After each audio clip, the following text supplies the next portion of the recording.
When you first see those headlines flash across your screen, Boeing moving work to Canada, Trump exploding in anger, it feels like just another episode in our exhausting political soap opera. It looks like another angry tweet, another trade skirmish, another round of finger pointing. But if you slow down for a second, if you really look at what is churning beneath all that noise, you start to see something much heavier. This isn't just about Boeing. It isn't even really about Trump. It is a story about how modern capitalism actually breathes and why catchy slogans about Made in America fall apart the moment they crash into the reality of corporate power and global supply chains. Most people only caught the surface level drama. Canada lands new aerospace contracts. Boeing expands its footprint north of the border. Trump reacts with fury and threats. The news frames it as a personality clash, a betrayal, a sudden shock to the system.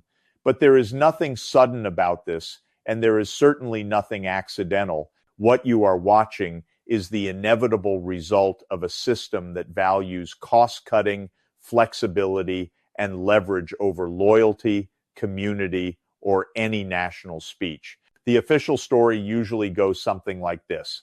The United States slapped tariffs on imported aircraft parts, promising to save local jobs and muscle up American manufacturing. Boeing, staring down higher costs and broken supply lines, adjusted its game plan. Canada, with its public investment, skilled hands, and steady trade rules, offered a tempting alternative. New deals were signed. Factories in Quebec and Ontario got bigger. Jobs that might have once stayed in Washington State or Missouri are now going somewhere else. End of story.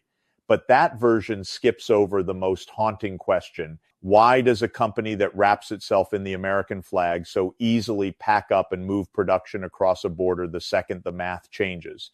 The answer isn't about moral hypocrisy. It is about structure. Boeing isn't a patriotic charity. It is a profit-hungry machine built into a global system where money moves freely, but workers do not. For decades, building planes has relied on a web that spans the globe. Parts flow between Mexico, Canada, Europe, and the US, like a daily routine.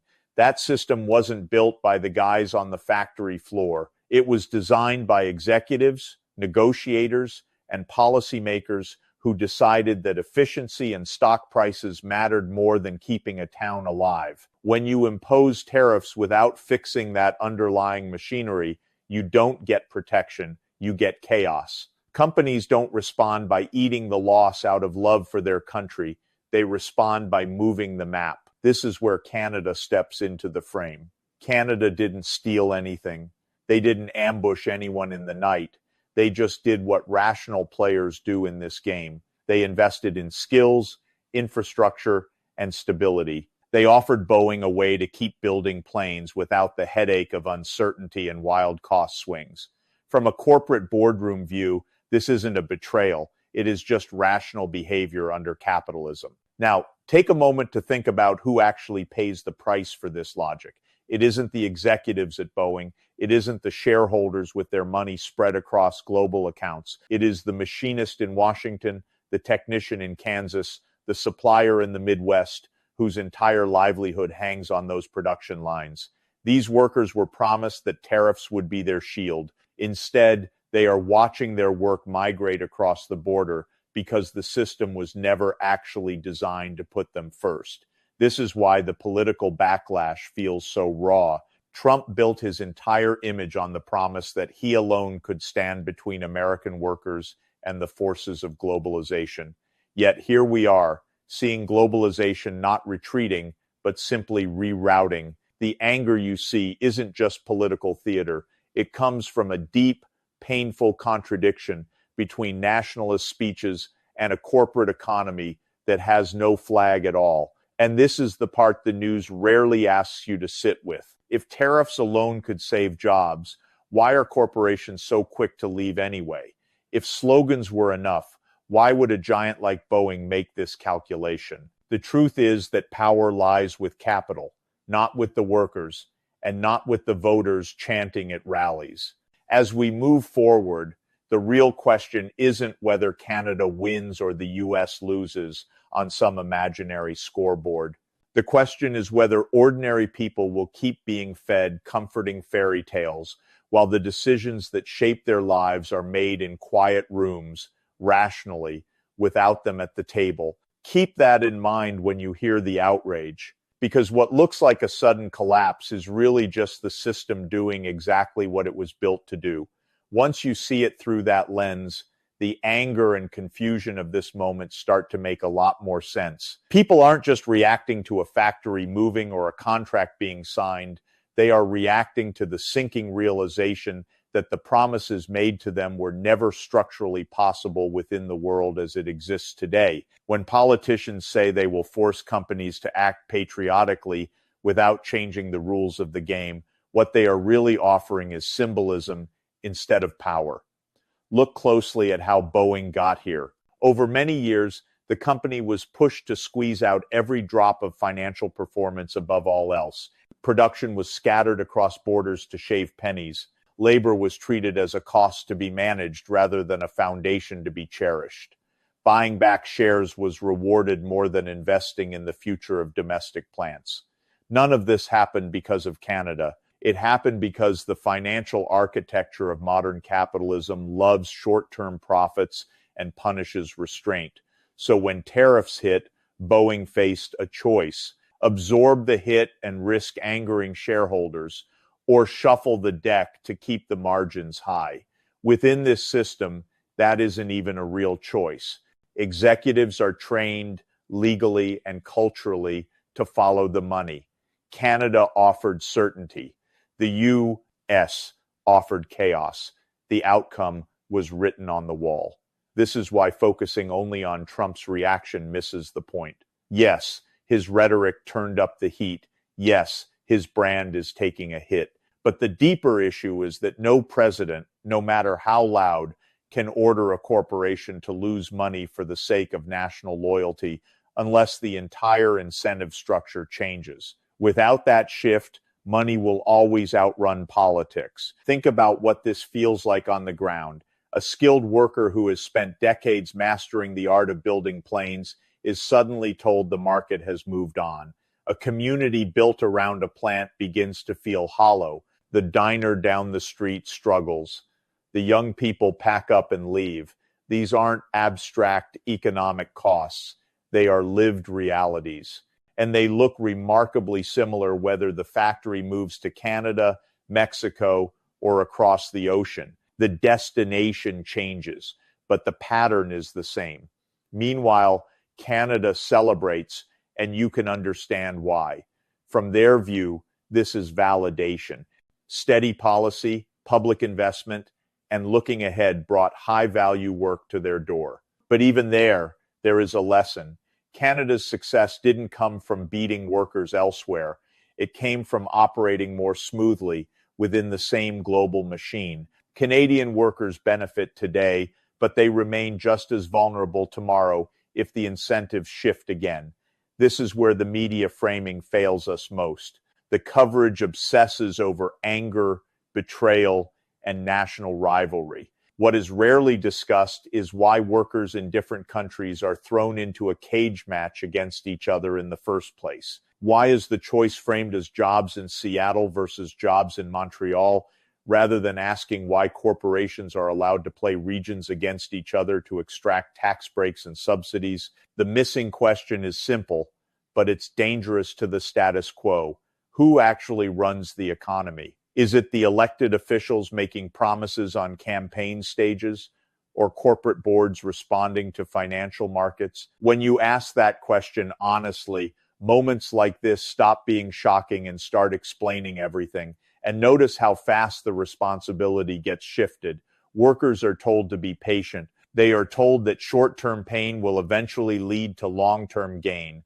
They are told that loyalty will be rewarded someday. But corporations, they are never asked to wait. They are never asked to endure losses for the greater good. The unfairness is baked into the system itself. This isn't a story about bad people doing bad things. It is a story about a system that churns out these outcomes regardless of who sits in the Oval Office. Until we confront that system directly, we will keep watching the same cycle repeat with different names, different countries, and the same communities left behind, wondering why the future keeps slipping through their fingers. To understand why this keeps happening, you have to step back and look at the bigger picture that shaped these decisions long before the latest headlines appeared. For decades, we were told that a global economy would lift everyone up, that if companies were free to move money and factories wherever it was most efficient, prosperity would eventually trickle down to us all. What they rarely admitted is that this model weakens the bargaining power of workers while strengthening the hand of massive firms that can simply threaten to leave. When Boeing decides where to build, it isn't weighing loyalty against betrayal. It is comparing stability, labor costs, subsidies, and access to markets. Canada's appeal isn't just about tariffs or geography, it's about predictability. A company can plan years ahead without worrying that a sudden mood swing in policy will blow up its budget. In contrast, an environment defined by trade wars and abrupt changes creates risk, and money is deeply allergic to risk. This is why tariffs on their own so often backfire. They raise the price of doing business without rebuilding the capacity to do it at home. They punish the supply chain without offering a real plan in return. The result isn't a rebirth of manufacturing. It's a frantic search for a detour. Production doesn't come home. It just relocates. Now consider how this is sold to the voters. People are told that foreign countries are stealing their jobs, that the problem is outside the border. This story is powerful because it gives real economic pain a clear target. But it also conveniently hides the role of corporate rules, financial markets, and domestic choices that made moving jobs away the default strategy in the first place. Look at who has the ear of the people in charge. Large corporations spend fortunes lobbying for rules that favor them, for subsidies, for flexibility. They argue that to stay competitive, they need the freedom to move. Governments, terrified of losing investment, say yes. This creates a race where regions compete to offer the sweetest deal, often at the expense of worker protections and public money. Workers are told this competition is just how the world works. In reality, it is designed for everyone but them. The consequences show up in subtle but relentless ways. Paychecks stay flat even as workers produce more. Job security melts away. Benefits become something you're lucky to have, not something you're guaranteed. Communities are forced to reinvent themselves over and over, each time with less to work with. The promise that hard work leads to a stable life feels increasingly empty, not because workers failed, but because the system no longer rewards commitment. And yet, when moments like this crash down, the conversation rarely turns to fixing corporate power or rebuilding public strength. Instead, it becomes a spectacle of outrage. One leader shouts, another country cheers. The news cycle moves on. The underlying gears keep grinding.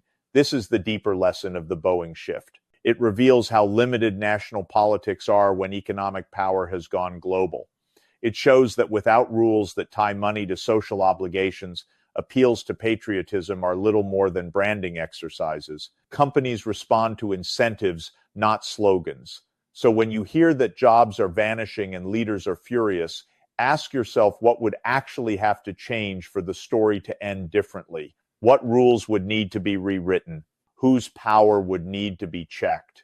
And who, for decades, has benefited from the system exactly as it is? Because until those questions are faced openly, we will keep reliving this story, watching production move, communities fracture, and political anger rise, all while being told that the next little policy tweak will finally make things right. At this point, it becomes impossible to ignore how selectively responsibility is handed out. When corporations move, it is framed as just market logic. When workers demand security, it is framed as entitlement. This double standard is so normal now that many people don't even question it. yet it shapes every outcome you are seeing right now. Boeing is treated as a neutral player, just responding to forces beyond its control, while workers are told to adapt, retrain, move, or accept less. This logic has consequences far beyond aerospace. It defines housing markets, healthcare, and schools. When jobs leave a region, home values drop, tax bases shrink, and public services fall apart. Schools lose funding, hospitals struggle, local governments are forced to cut back. None of this shows up in a quarterly earnings report, but it defines daily life for millions of families. The economic shock doesn't stay inside the factory gates, it ripples outward. What makes this moment particularly revealing is how quickly the narrative turns toward getting even instead of looking in the mirror. Calls for counter tariffs, punishment, and escalation dominate the airwaves. Very little attention is given to actually rebuilding our ability to make things in a way that lasts. That would require long-term investment, protecting workers, and a willingness to challenge the idea that shareholders come first. Those conversations threaten powerful interests, so they are avoided. Notice also how workers are pitted against each other across borders. American workers are encouraged to resent Canadian workers. Canadian success is framed as American loss. This division serves a purpose. It prevents people from standing together. It ensures that anger flows sideways instead of upward. Meanwhile, the corporations that orchestrate these moves keep their flexibility and leverage largely insulated from the social mess they leave behind. This is where the idea of industrial policy becomes unavoidable. Countries that succeed in keeping high-value manufacturing don't rely on slogans.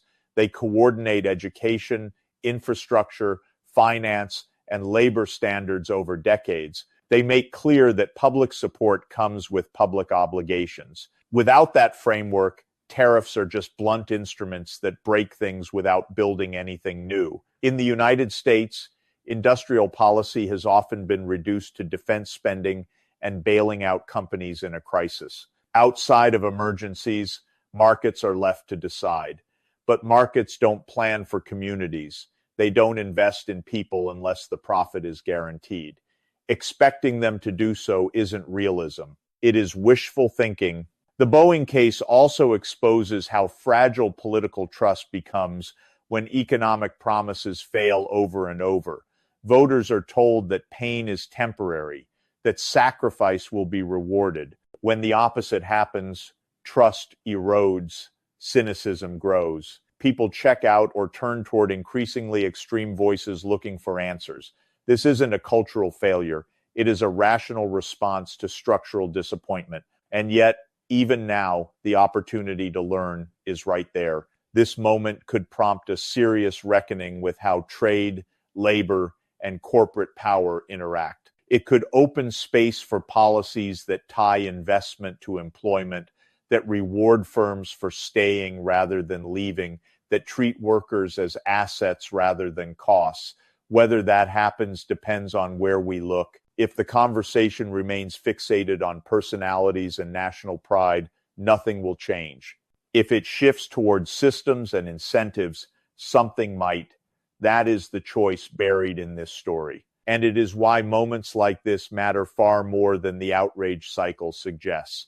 What often goes unspoken is how deeply these outcomes are shaped by the financial world. Over time, companies like Boeing have transformed from makers of complex machines into vehicles for maximizing financial returns. Decisions about where to build, who to hire, and how long to invest are filtered through the expectations of markets that demand constant growth. In that environment, stability for workers becomes a liability, not a virtue. This helps explain why public institutions look so weak in moments like this. Governments have gradually given up the tools that once allowed them to guide investment. Capital controls were taken down. Labor protections were weakened. Antitrust laws gathered dust. The result is a political system that reacts to corporate decisions rather than shaping them. Leaders can scold and threaten, but without structural leverage, their power is just a performance. For ordinary people, this feels like standing on shifting ground. You follow the rules, you train, you commit, and then the rules change. The factory closes, the contract moves, the future you planned dissolves. When this happens repeatedly, people stop believing in long-term promises. They focus on survival. That erosion of trust is one of the most damaging consequences of this system, and it rarely makes the headlines. Meanwhile, corporations are experts at presenting their choices as unavoidable. They speak the language of competitiveness and global reality.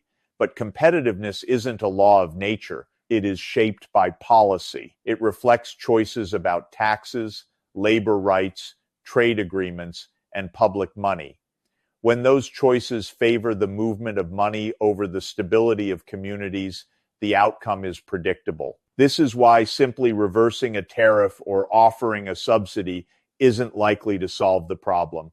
Without binding commitments, incentives become temporary bargains. Companies take the benefits, then move again when the wind changes. Workers are left chasing a target that never stops moving. Real change would require redefining the social contract between corporations and society, and that brings us to the deeper political risk. When people see that neither party can or will confront corporate power directly, faith in democracy weakens.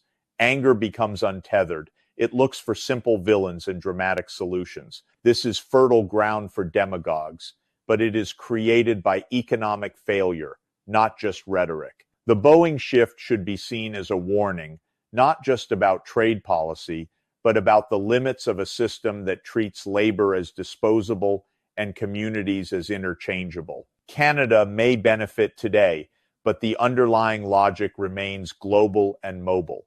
Without coordination and shared standards, the same pressures will reappear somewhere else. As viewers, as citizens, the most important step is to resist the shallow framing. Do not ask only who won and who lost this round. Ask why workers everywhere are placed in competition instead of cooperation. Ask why corporations retain freedom without obligation.